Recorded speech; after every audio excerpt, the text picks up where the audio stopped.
victor over sin and death. And we thank you for your spirit and presence here in our midst. Help us this night to be gathered into one community. Recover in us the courage and the humility to be able to see in a time of crisis that it's a time of the Spirit.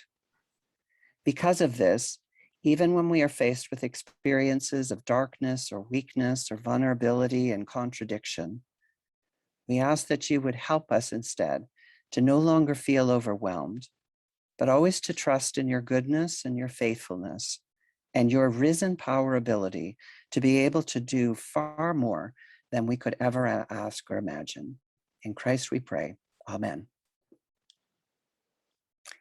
So you will notice a little notice there about recording. And because tonight is about community, we want to be able to share the content of tonight with others. And so as a result, just to let you know, it will be recorded and then it'll be posted so that those who maybe can't be here in person, that they will be able to listen to it at a later time. So first of all, I would just like to talk to you about priorities and directions of pastoral ministry at St. Andrews, because over the last 19 months, the pandemic has certainly presented us with a lot of unprecedented challenges and massive changes, really. And in addition to this, St. Andrews has also had 2 of its ministry positions vacant at this time. So the important thing for us to keep remembering is that it's not ordinary time for us at St. Andrews. And so as much as we would like to get back to normal, their normal no longer exists in the same way that it did, really, because as some people are saying, normal died during the pandemic as churches scrambled to meet new realities. And you're well aware of those new realities around us. Now, some North American church leaders are estimating that congregations could lose up to 1/3 of their members during this pandemic, and that although there's about 1/3 of them that will also be loyal through it, there may also be 1/3 of the congregation that'll be just kind of on the fence. And other people during this time, after some quiet time during the pandemic, are reassessing their lifestyles and their busyness. And so some experts on volunteering estimate that the church and other organizations could lose up to 50% of their volunteers as well. And so all of this is just to say that we are not back to normal, but we're trying to build on something new right now and a new reality. And so I want to say in terms of pastoral ministry that the most important emphasis for us right now is on this rebuilding and this regathering of our people.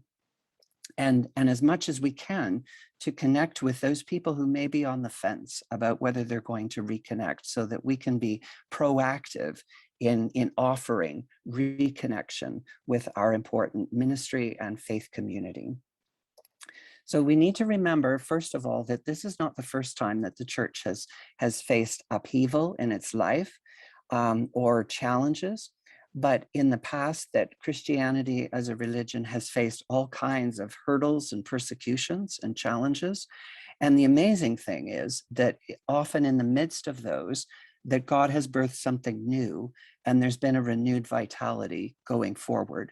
So I think the key things for us is that God doesn't call us backward, but always forward.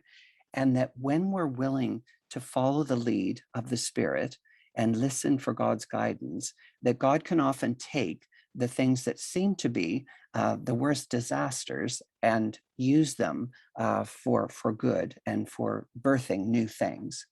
Because somehow we become more vulnerable and sometimes maybe a little more willing to listen to God's lead and direction than when we have more control.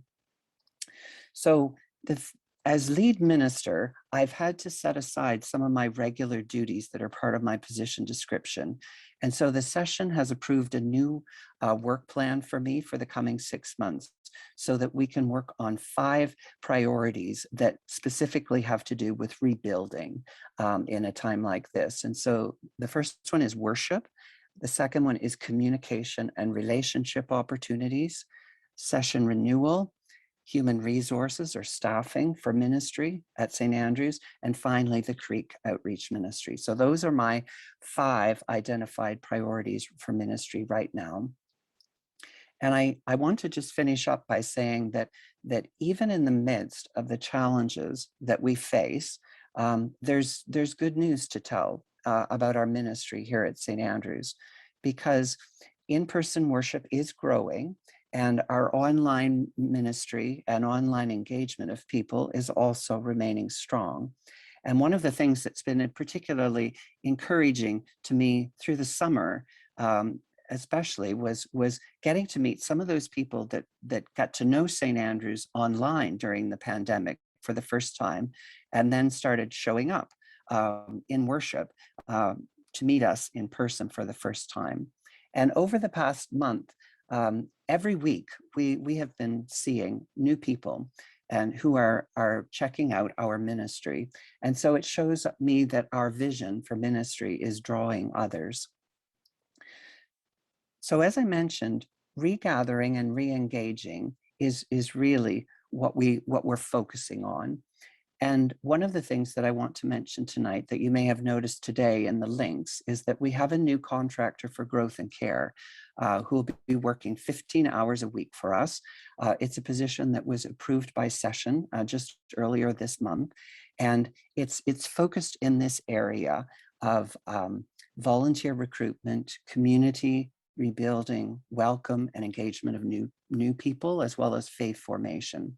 And so I'm happy to give a wave and a welcome to Lori-Ann Esser, who is our new contractor. So she is in our midst tonight.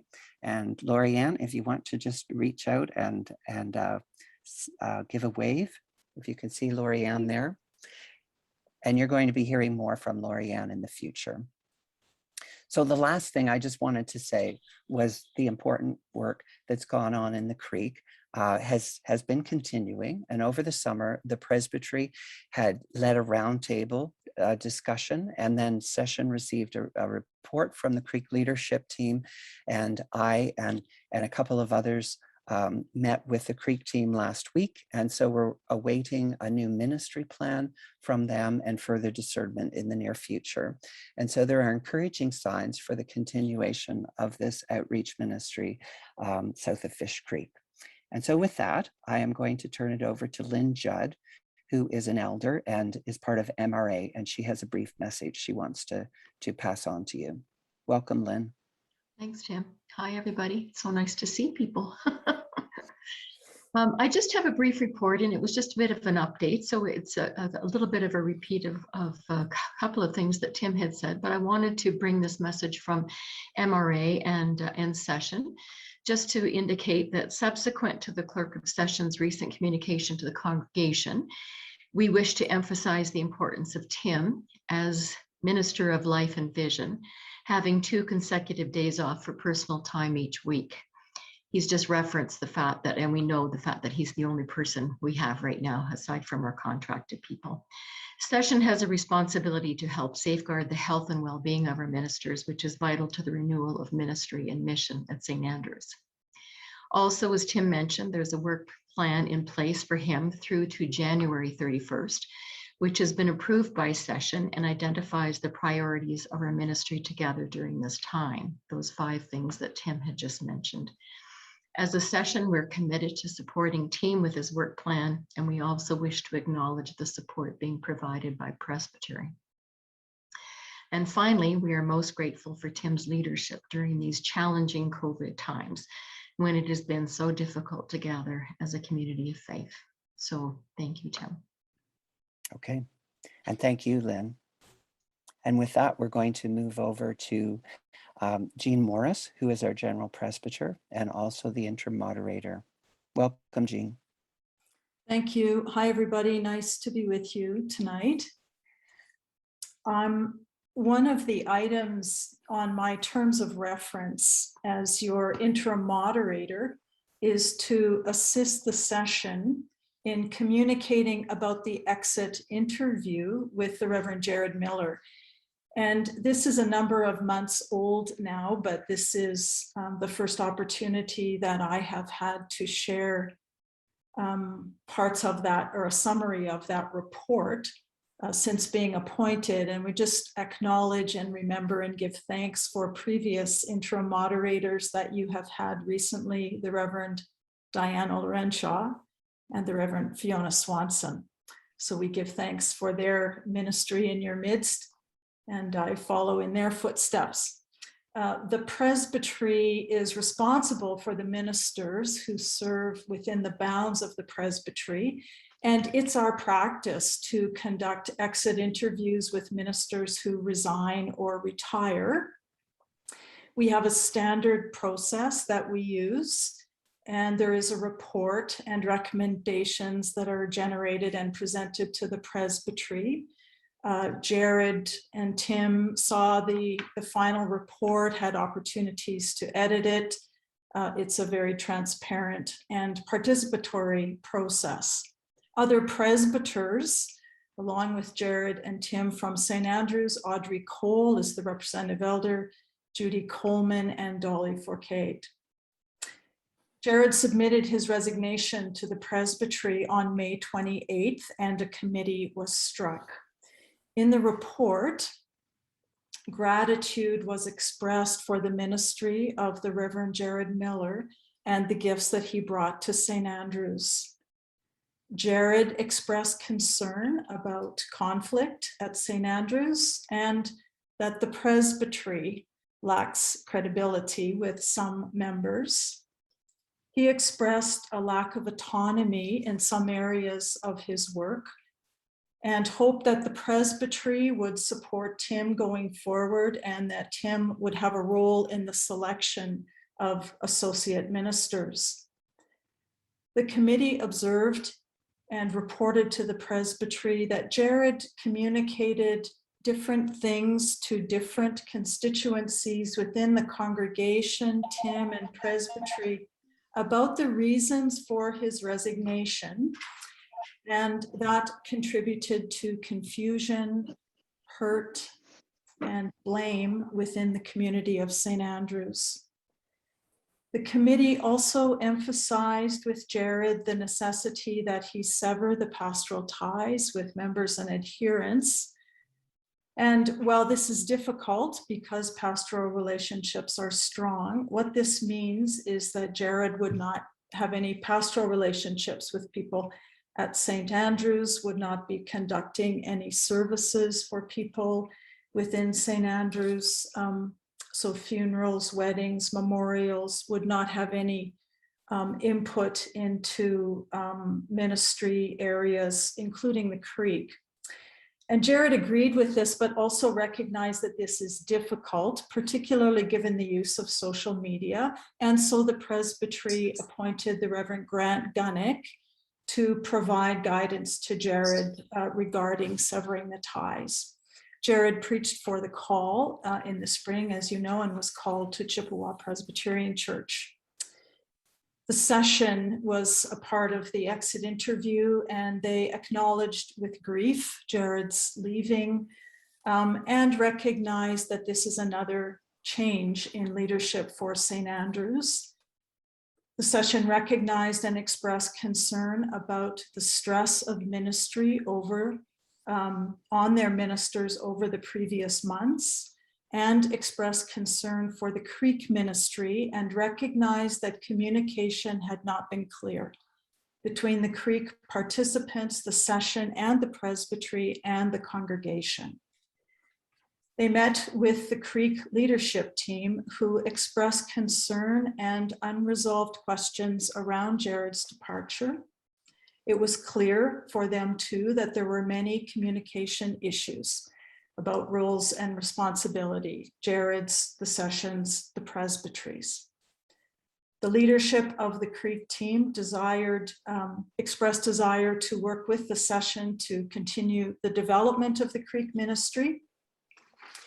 The committee met with Tim as lead minister, who expressed concerns around workload, acknowledged the difficulties in the ministry team, and that a contributing factor had been the lack of understanding in that shift from a peer to a tier model of ministry, the expectations around accountabilities and responsibilities, as well as the differences in position descriptions. He shared with the team his approach and the work he had already put into the ministry team relationship. He also shared his awareness of the issues and concerns for St. Andrews and articulated his plan for addressing them and continuing the work of renewal. There are many recommendations which Tim, along with the ruling elders and the presbytery, have begun to address. Tim has worked very hard at the ministry of renewal in many dimensions of the congregation's life. You can imagine the presbytery is very concerned for his health and well-being. And the presbytery has promised and pledged its ongoing support to Tim and other members of session as they continue the faithful ministry at St. Andrews. Tim, that's a summary, and I think I'm 7 minutes rather than 5, but beg 20 seconds in another hat on another issue that I have the privilege to work with at St. Andrews, and that's the search team for the Associate Minister Growth and Care. Just to let the congregation know, an amazing and fabulous search team. We have updated and rebooted the congregational profile. It is posted on a number of websites, including St. Andrews. It is our primary recruiting tool, and we have begun recruiting. We have a well-organized process, and we are ready to seek the one that God already knows who's coming, and we've begun the search for that person. Thank you. Thank you so much, Jean, and we really appreciate you taking the time to be with us tonight to communicate these things. So I'm going to take about 10 minutes of questions now. And so, 10 minutes it means that we can't ask every question that's on our mind, but if you're sensing that God is asking you to say, to voice a question, then please either use the raise your hand or just swing your hand widely, because there are 3 screens full of us and it's hard for me to keep track here. So raise hands if you have a question.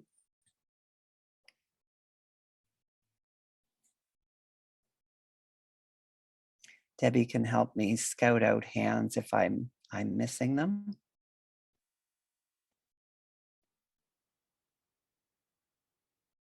Okay, I saw one when I was going by there.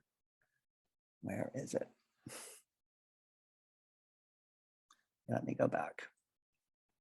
Okay, so Alice, you have a question. I was just wondering if it would be okay for me to share what the Creek is planning in the next few months. Well, if you could do it in like with an economy of words, that would be great. Absolutely. So Okay. I am grateful for this chance because communication is vital and needed. Absolutely. We are, as a congregation, working together to reach out to communities that are south of Fish Creek. So the Creek will be offering a couple of opportunities this Advent season. So if you mark your calendars for Food and Faith, we're going to be gathering on Zoom on Saturday, November 27th. And this is an opportunity to prepare the same meal together, each in our own homes, and to share in meaningful conversation as we eat the meal we have prepared. And to participate, watch for the link to register and receive the recipe and list of ingredients in advance. And please join us and bring a neighbor. And I'd also like to invite you to participate in the mitten trees, which we will have set up at the 3 stations south of Fish Creek. And I think there will also be one at St. Andrews. The mitten trees invite people to give what they can or take what they need. And if you're interested in helping with setup or monitoring, please get in touch with Stephen or Desiree Henriksen or myself, Alice Post. Excellent. Well, you did great. Thank you. Okay, another question.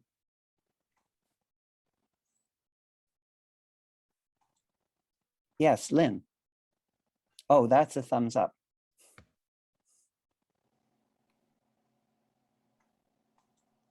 Are there any other questions?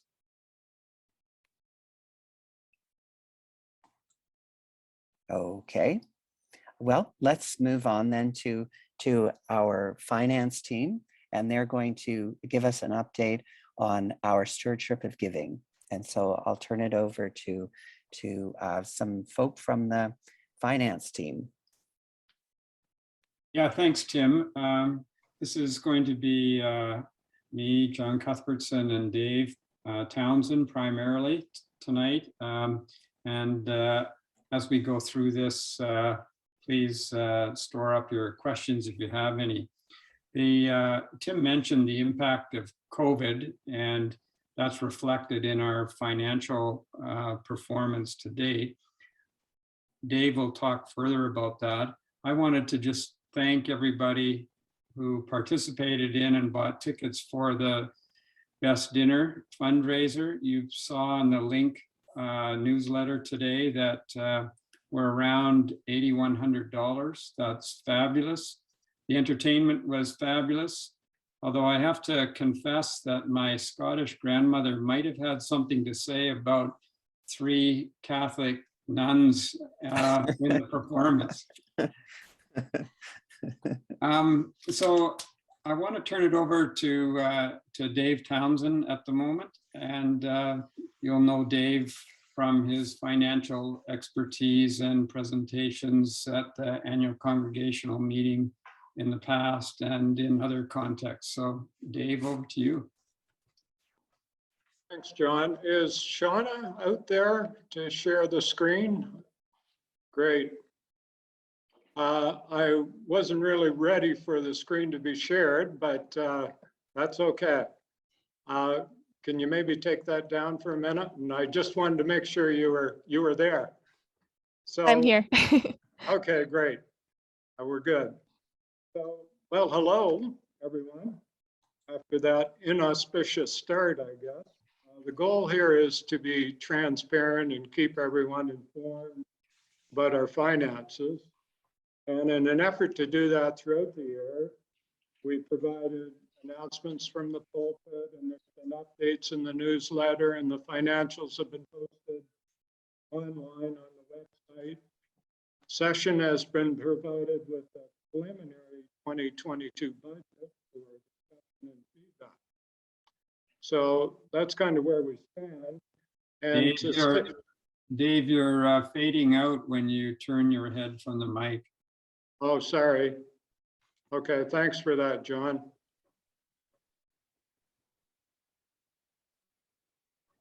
To state the obvious, this has been a year of change. Plans are made, things change, plans are revisited and then repeated. So it's been a challenge to keep up. If I can just make a personal comment, I've served on many charity boards and committees over what's become numerous years. And I must say that the Finance Committee at St. Andrews is one of the best committees that I've worked on. That's not because of me, I just add up the numbers at the end of the month. But you can rest assured that there's a lot of discussion and thought that goes into any financial decisions that are made. And of course, we're open to input and members' questions and comments at any time. So maybe we'll get into the statements now. I plan to walk through the statements for the South of Fish Creek Fund and the General Fund. And you may notice that these statements are formatted slightly differently than what you may have seen before. But as I see it, this format provides good info, so I'll let you be the judge of that. The statements are up to September 30th, 2021, so they're pretty current. We have comparative figures for September 30th, 2020, so you can see the differences between the 2 years. And I'll concentrate mainly on the revenue numbers because that's where the big differences are.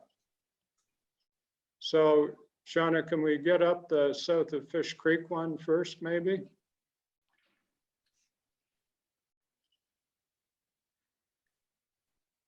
So this is what the South of Fish Creek Fund looks like for the 9 months ended September 30th.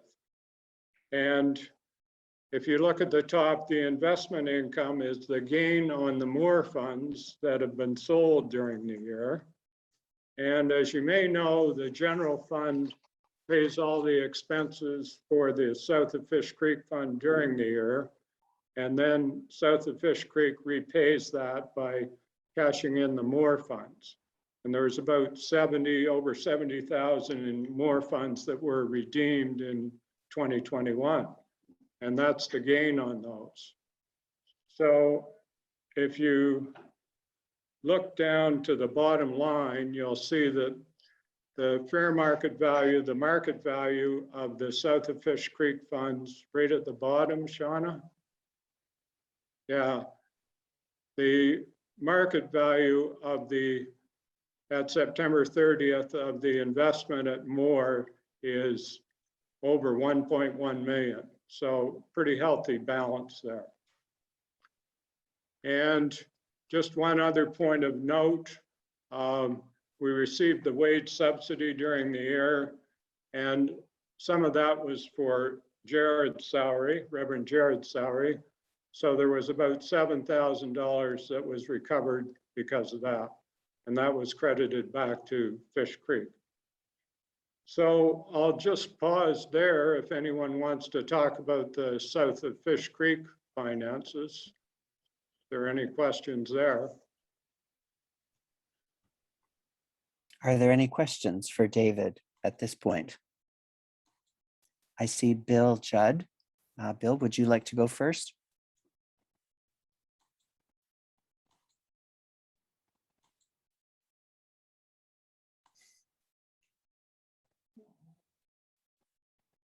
I think you're still muted, are you, Bill? We can't hear you. We're still not hearing you, Bill.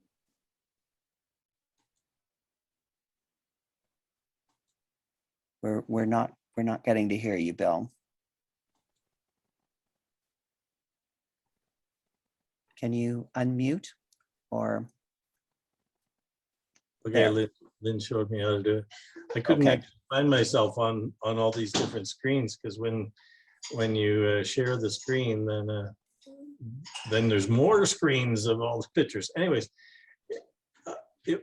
were there no donations in 2020? No, not any significant ones as far as I know. Dolly, do you want to chime in on that? There were no donations in 2020 directed towards the creek. Okay. That's not true. Because I have donated in 2020. Oh, so did I. Well, I'll have to check that because I didn't see them.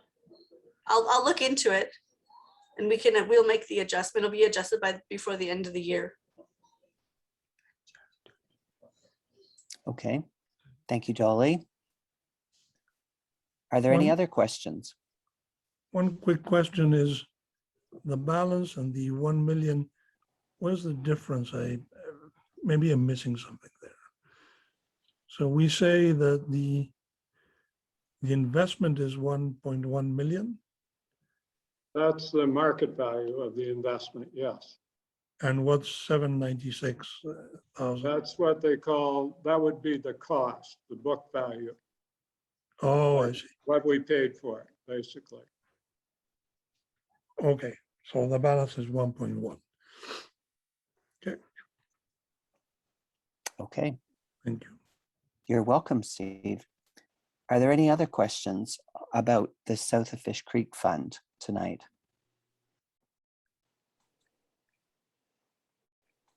Now, I am not, there are a lot of screens to go through here. So if you can put it in the chat that you want to ask a question, and I'll keep scrolling through here to make sure I'm not missing anybody. Okay, I don't see anyone. So would you like to continue, Dave? Thank you. Okay, if we can move on to the general fund then, Shauna. If you look at the bottom line, first of all, you'll see that actually the deficit is less this year than it was last year. But if you look at all the details of the different types of income, you can see that there's some big differences between the 2 years. On the downside, there's been a big drop in the envelopes and the open plate offerings. You can see that's down by almost 40% in 2021. So that's being closely monitored. Hopefully the decrease is not permanent, but it's certainly a concern as we go forward and move into 2022. Tell you that up until now, there's been nothing on finances that I've heard. And it was quite interesting to hear the, what do they call her? Our liaison, anyway, that's not the right word, but to the tree. Okay, I think maybe someone must be unmuted, are they? We're getting some extraneous sounds.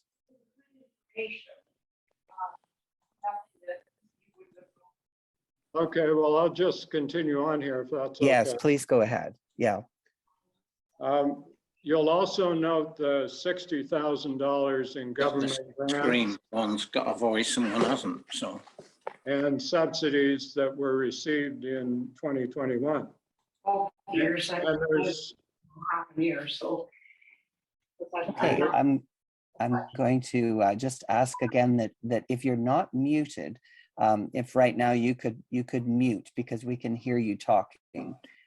So I'm not sure, Debbie, if you're able to do anything about the ones that aren't muted. It says mute. I'm Okay, please trying. proceed. Please proceed, David. okay, just to get back to the government grants, there's 60,000 that was received this year. Looks like we have about another $3,000 that we can still claim, but those programs ended last month. So it doesn't look like anything will be available from the government for 2022, but we certainly claimed what we could in 2021. You will also see the transfers from the other funds. The Legacy Fund has been very generous over the years, and they contributed about 100,000 to cover operations over a 5-year period that ended in 2020. But that agreement expired in 2020. And the other big revenue increase, or decrease, I should say, is in the rental income, of course. Last year, as you may know, we had the Coptic Church. And so the revenue from that has gone down in 2021. Hopefully next year we can get a new tenant and increase that. So there are definitely some positives too. The PAR and the electronic givings have held up very well in 2021. The pledge program has been huge. You can see that's the $35,900, almost $36,000 that's been received there. So thanks to everyone who supported that. That's been great. The fundraisers do show less receipts at this point, but as John mentioned, that doesn't include the October fundraiser. So that number will jump up by $8,000. And I'll just touch briefly on some expenses so you understand what's going on there. The ministerial salaries, that includes Reverend Tim, a portion of Reverend Jared's salary, and up till August when his tenure ended, and Reverend Jeffrey's stipend. And a portion of Reverend Tim's salary was charged to the Creek in 2021. And that's why the amount for the ministers is down in 2021. And the music program includes admin salary and what is paid for music and guest musicians. Now, if you're wondering about our cash position, we're still very solid. There's about 90,000 in unrestricted investments and cash in the bank. And we also have a $60,000 government loan on the books. And the plan is to pay that off in 2022. And once that's done, $20,000 of that will be forgiven. So that will be in income next year is our plan. So a lot of info maybe in a short time, but open for questions. And if you're maybe like me and a little slow, you can always contact any member of the committee at any time and we'll discuss things with you. So that's it from me. Okay, thank you, David. Now, John, did you want to say anything before we go to folks in the congregation? No, I don't think so. Not just yet. Okay, so There's we're ready a to. question from Alice on the chat Yes. about the percent of your salary charged to the creek, and Shona can probably answer that. It was in the budget, it was 10%. And Dolly, I'm not sure if we take actual hours or if we take a percentage for the in actuals. For that one, we do 10%. 10%, okay, yeah. Okay, another question.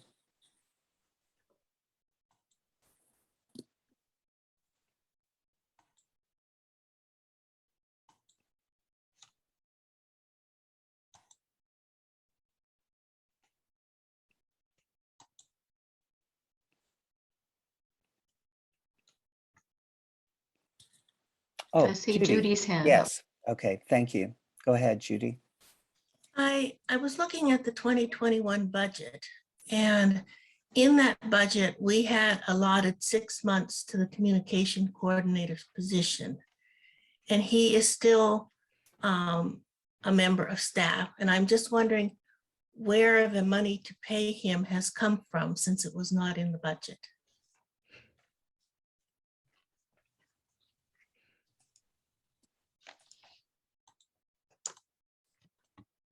John, do you want to take Sure. that one? Or? Sure.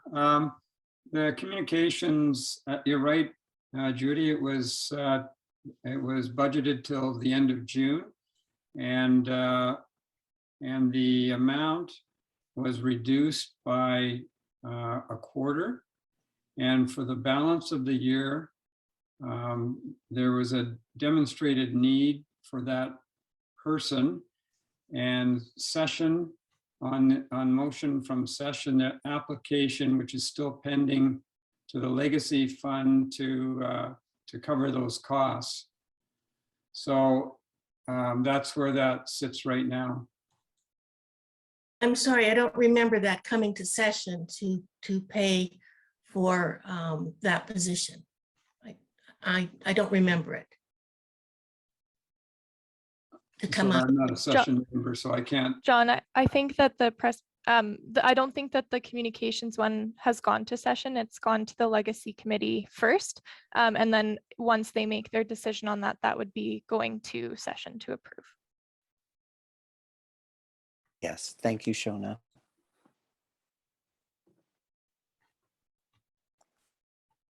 Okay, are there any other questions? Who else has a question?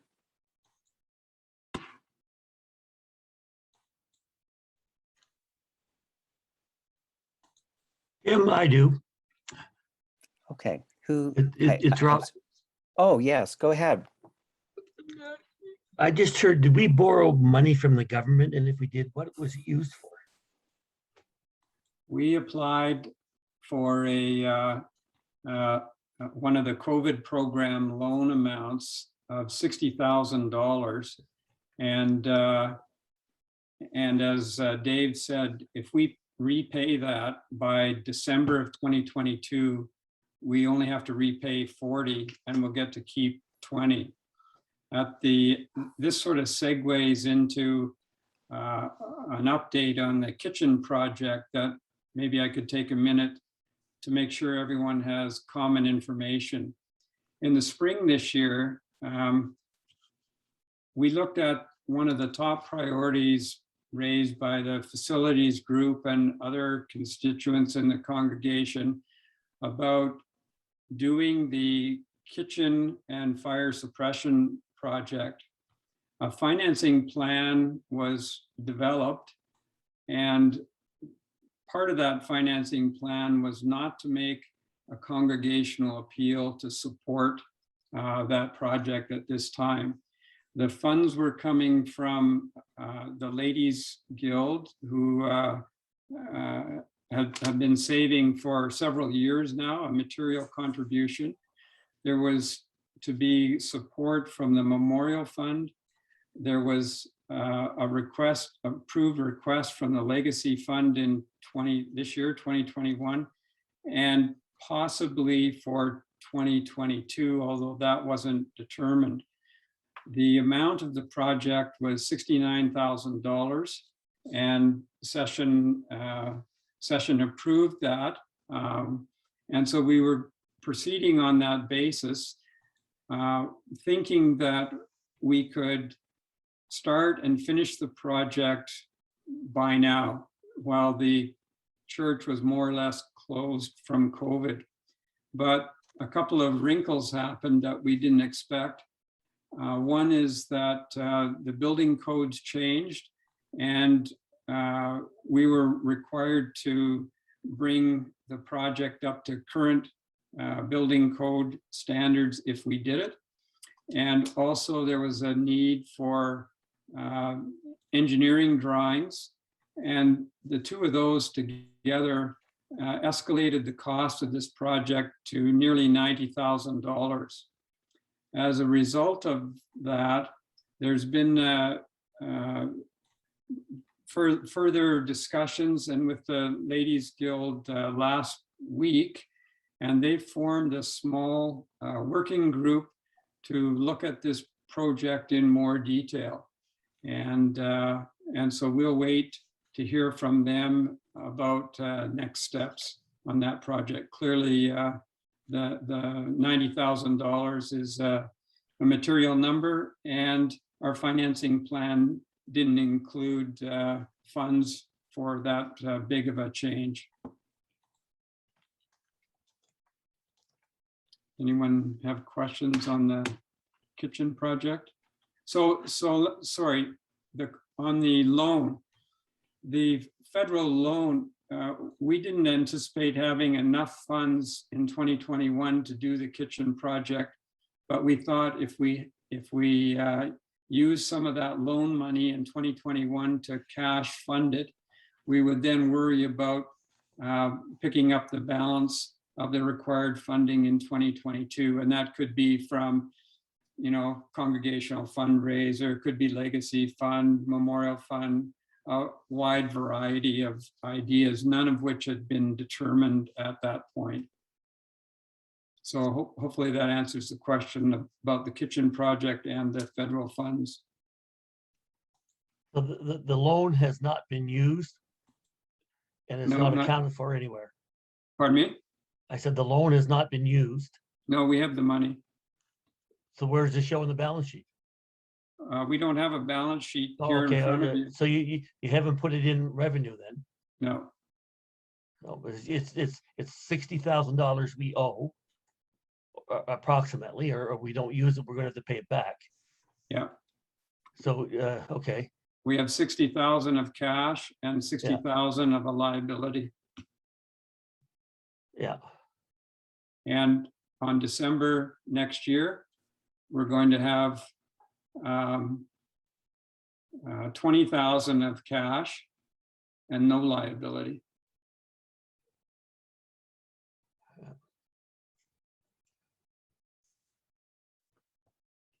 Okay, Thank you, John. Are there any other questions? If I could just add to that, maybe. I quoted a $90,000 figure as unrestricted cash and investments. And that includes providing for repayment of that loan, the full amount of $60,000. So that covers probably well more than we need, because the plan is that 20,000 will be forgiven. So hopefully that's clear.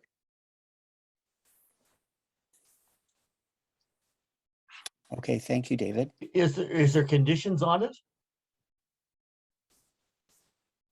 For No? us to keep the 20, to get the 20,000, I'm assuming the government wants some conditions met.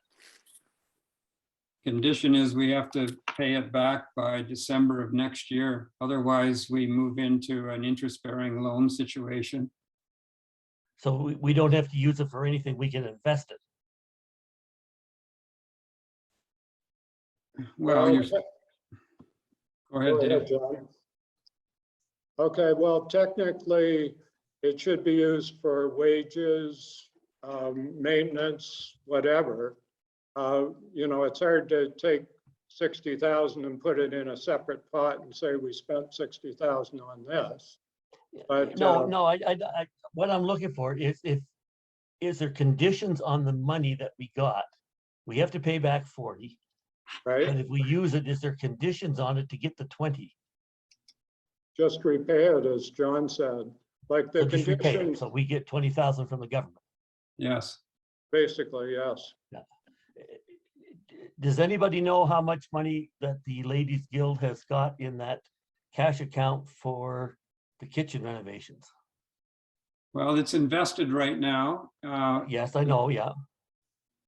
Sorry, I can't see who's speaking, so I'm sort of, It's talking- Rob Pollard, and I do the books for the ladies. yeah. And I So, understand there's quite a bit of money there, because I've seen 5,000 for a number of years go over to the church. And 90,000 doesn't seem, if we got 60 from the government to do this, they've must have put in 30. the Ladies Guild had, we estimate if you collapse the investment now between $45,000 and $48,000. So that makes the 90. Okay. I just don't understand. I'll wait till I get the notes and the financials. I think, Robert, it's important to note that the 60,000, like the 40,000 would have to be repaid by St. Andrews. And so I think the team that's getting together to discuss the kitchen project is doing a deep dive into the financials and things like that, just to make sure that there would be the ability to repay, because we don't want to be going into debt where we can't repay that loan. So I think there's still more discussion to be had, and that's what that team is for. Thank you, Shona. Okay, let's see. Marianne, I see your hand. Please go ahead. I just have a question. You were saying about the 60,000 and it's going to cost 90, but if you pay back the 60 that you already have, then how are you going to do the work in the kitchen that you want to? Marianne, right now, as you know, the kitchen is on pause. It was to be funded by the Ladies Guild money, and let's assume that's $45,000.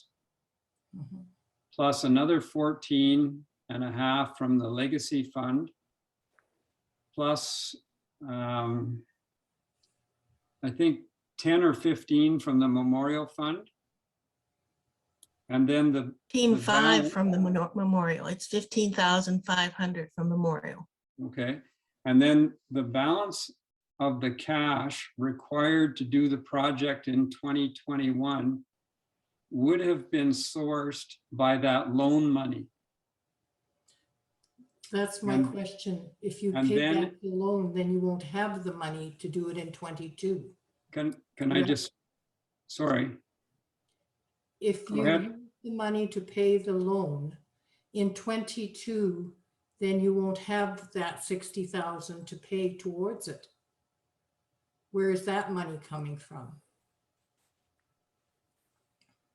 Sorry, Marianne, I'm not following. The amount of money that would be interim financed from the loan would be, on the original $69,000 project was, I don't know if somebody's got a calculator, $10,000, $15,000. No, what, I understand that, but you're saying that you're going to take that money. You're talking about this year, but what about the project next year? If you At the take moment, that money, then there won't be the 60,000 to do it in 22, right? Correct? in next year, we're waiting for the Ladies Guild to make a decision on what the project will look like. Okay. I don't think that money will be paid back until a decision is made for that. Okay. Okay. Judy. If I do the math, and the guild has 45,000, and between the legacy fund and the memorial fund, that's another 30,000. So that gives us 75,000. And then they want to make a request of the legacy fund in 22, say for 10,000, that brings them up to 85,000. That's very close to the amount that you need. You're talking about an additional $10,000, and this project will only get more expensive if we're going to go ahead with it. And I understand if we have the gas stove, and I could be wrong here, but if we have the gas stove, it is highly recommended that we have this suppression system put in, or we could lose our entire building if we have a fire. Is that correct, or am I overstating it? Well, right now, we've had that stove since 2012-ish. And we comply with the building requirements at the time. The building requirements have changed. And if we do any renovations, we have to comply with the new requirements. From a safety perspective, a fire suppression system would obviously be preferable. We haven't had one for 9 years. The question that I don't know the answer to is, could that be solved in a different way? For example, could we have more fire extinguishers in that area? We've just had to pay about $2,500 to come up with a fire plan. Oddly enough, it's being done this month, which I think is Fire Prevention Month. And part of that plan would no doubt address the kitchen. Tom McIntyre has been intimately involved with that plan and the kitchen plan, and maybe he has some thoughts he wants to add. Okay, so maybe at that point, I'm going to just jump in here because I think we're getting a little bit into the weeds here. It's good for us to know about the project, but since it is still since it is still in consideration, we're not making decisions tonight. So there's more research that still has to be done before they're ready to bring a proposal. And I think that there are people that are working on it currently. So let's not get into the weeds tonight, but I'll go to you, Inga. You have a question right now. Thanks, Dr. Tim. I wanted to just say that the Guild is forming a working group to discuss all of this, and they're going to involve many partners in the church to discuss this. So it's not something that we can solve here tonight. No. It's going to take a lot of work, and there's going to be a lot of questions that will be answered through this working group. Excellent. Thank you so much, Inga, for just shedding light on that. And I think the important thing to know is that there are good minds that are working on this project and thinking of the creative ways of seeing how it might be able to come to fruition. Okay, so let's just return our focus back to any of those financials or any final things tonight. This is sort of the last call for a question. And then I'm going to invite Jean Morris to close us tonight in prayer. Are there any final questions? Okay. Well, just before Jean closes us in prayer, I want to say thank you. Yeah, Sylvia had a sorry, question. I think Bob Shaw had one as well. Oh, okay. I didn't see those. So who had the question? Bob Shaw And Sylvia had a question. and Sylvia. Okay. Well, let's, Bob, go ahead.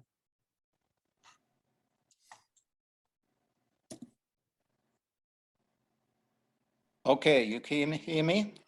Yeah. Yes, Yeah. we can hear you. Okay, I was going to say ladies first, but you've got me on there now. What percentage of the total expenses are the ministers and the office staff? Is it 50%, 90%? What percentage is it?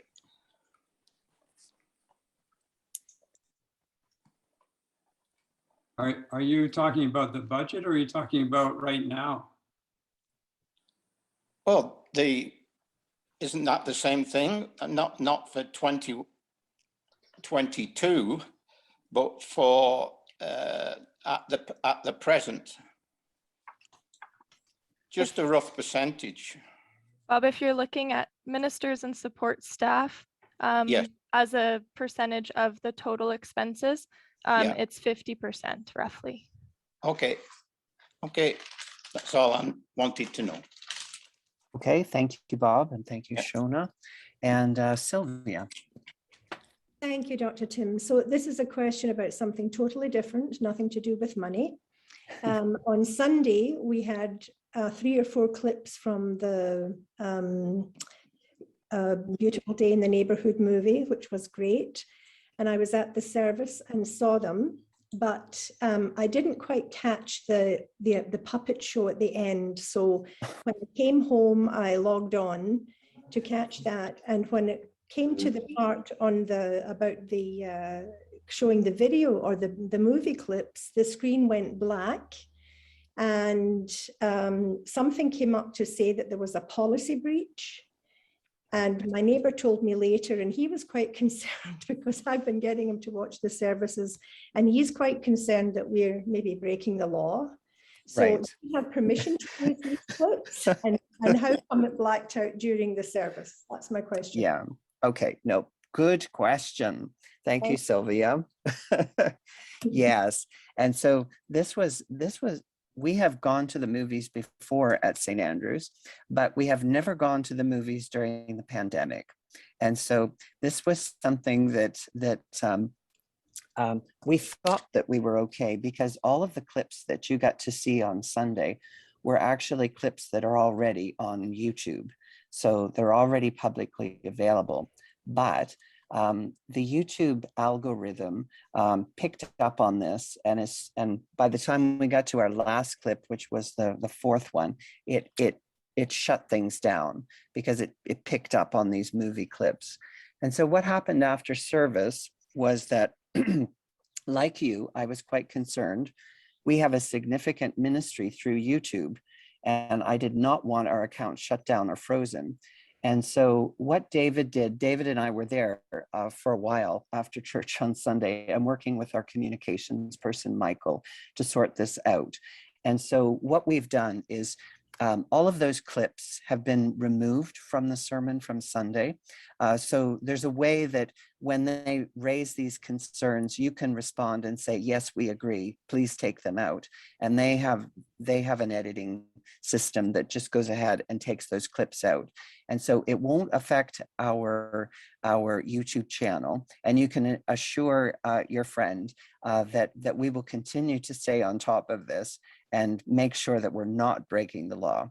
But Michael was still confused because those clips are all available on YouTube. And so we have a little more research to find out before we do that again. And we'll be extra careful before we consider something like that. Thanks, Sylvia. Can I just clarify something? Sure, go ahead, Alice. So I just wanted to clarify that I think my donation, if the statements that we were looking at were up to September, my donation probably happened after that. That's probably why it's showing as 0. Okay. Just to clarify. So I was mistaken. Okay, and Dolly will follow up on those things, so she can certainly update you on it when she investigates. Okay. Yeah, and that would apply for us too, just to check whether it was at the end of the year or not, but. Okay. Well, thank you all again. Thank you, first of all, for making the time. And I want to try to honor that now by finishing on time, because after an hour, it starts getting tedious on Zoom. And thank you for investing this time in our important ministry. And so do you think we should try a town hall again sometime? Yeah, keep communication going. Absolutely. Yeah. And you all know that if something comes up afterwards, please send your inquiries to the office, and we'll make sure that they get disseminated to the right person. And so Jean, thank you for being here. And we look forward to you closing us in prayer tonight. Sure. I was just thinking that maybe Mr. Rogers was speaking from beyond on All Saints Day.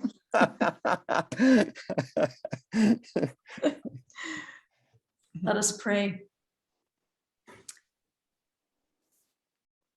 Holy One, we give you thanks for this day, for this long day, and for this time of meeting tonight. We give thanks for the congregational life of St. Andrew's and the ministry that you, God, do in it and to the world through it and from it. We thank you for the opportunity to share information, to share questions and concerns about gospel ministry. And we ask your presence and guidance in the days ahead. We thank you especially tonight for the finance team and for other leaders who seek to serve you, for the ministry of the Ladies Guild. We remember and give thanks for the staff of St. Andrew's and pray your blessing on them. And especially tonight, thinking back, we give thanks for Jared. And we pray your blessing on him and Beth and their children in the new ministry that they have stepped into. God, we give thanks for Tim, for his leadership in this time of transition and change. We pray for his health and well-being. We give thanks for Joyce and pray for her and for their family. God, be close to us and guide us in the days ahead, that we may be faithful and joyful servants of Jesus Christ, in whose name we gather, in whose name we serve, and in whose name we pray. Amen. Amen. God bless you. And good night, everyone. Thank Take you, care. Tim. Good Thank night. you all. Good night, everyone. Great to see you all. Night all. Good night.